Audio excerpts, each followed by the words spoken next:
But for now, Conor Coady, I understand Yeah. you have an update on the long-standing Rangers target. Yeah, it's been a curious one, hasn't it? It's been going on for weeks now, and we said right at the start, Daniel, that it was our belief that Conor Coady wants to move, and it's our belief that Rangers want to make the move. So it shouldn't be all that hard to get to an agreement. And I think there was a willingness from Leicester as well. Now, the information that I've received this afternoon is interesting on this one, because I felt the whole thing seemed to be cooling, or felt as if it was cooling down. But apparently not. Apparently Conor Coady's camp are still really hopeful that this one will get across the line. And apparently the reason for the delay, and I did say, Daniel, it felt to me very much as if it was Leicester that had pressed pause on it. Mm-hmm. What I'm hearing is that the new manager there, Marty Cifuentes, is the guy that actually put a personal block on it. He was only appointed and unveiled 24 hours or less before Leicester went away to the Austrian summer HQ for pre-season camp. And I believe that Cifuentes was the guy that said, look, nothing gets done until I get away and I assess my squad and I speak to some of the individuals involved. And so at that point in time, I think that's why everything kind of just stopped for a while with a potential Conor Coady to Rangers deal. What I'm hearing is that Cifuentes is now more amenable to it.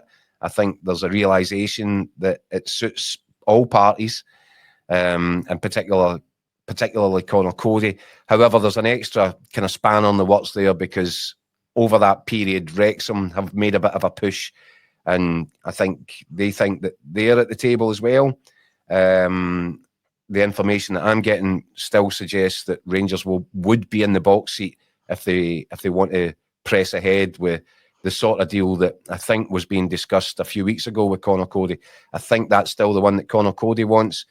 It remains to be seen if it's still the deal that Rangers want, but I'd be very surprised if it's not, Daniel. I think he's exactly the sort of experienced campaigner that Russell Martin will probably need, 2 or 3 of them sprinkled throughout his starting 11. Mm-hmm. He is bringing in a lot of youth, a lot of energy and a lot of potential, but that gets you, only so far. I think you do need some experienced campaigners around, and that's why, like Joe Rothwell has been brought in. There's still so much work to be done in terms of what that Rangers squad is going to look like between now and the end of the season, and that's why, I caught up with Scott McDermott earlier, who was at the second leg in Athens last night. But that's why, Scott will argue that, and myself, because I did say a while ago, Rangers fans are going to have to be patient. They're going to have to give Russell Martin a bit of time, even if they don't like some of the things that they're seeing in the first few weeks of it. I did say might need to get worse before it gets better. Scott's got a far more positive view on it. But I can see why some Rangers fans were a bit alarmed about some of the stuff they saw, particularly in the first hour of last night's second leg. But ultimately, anyone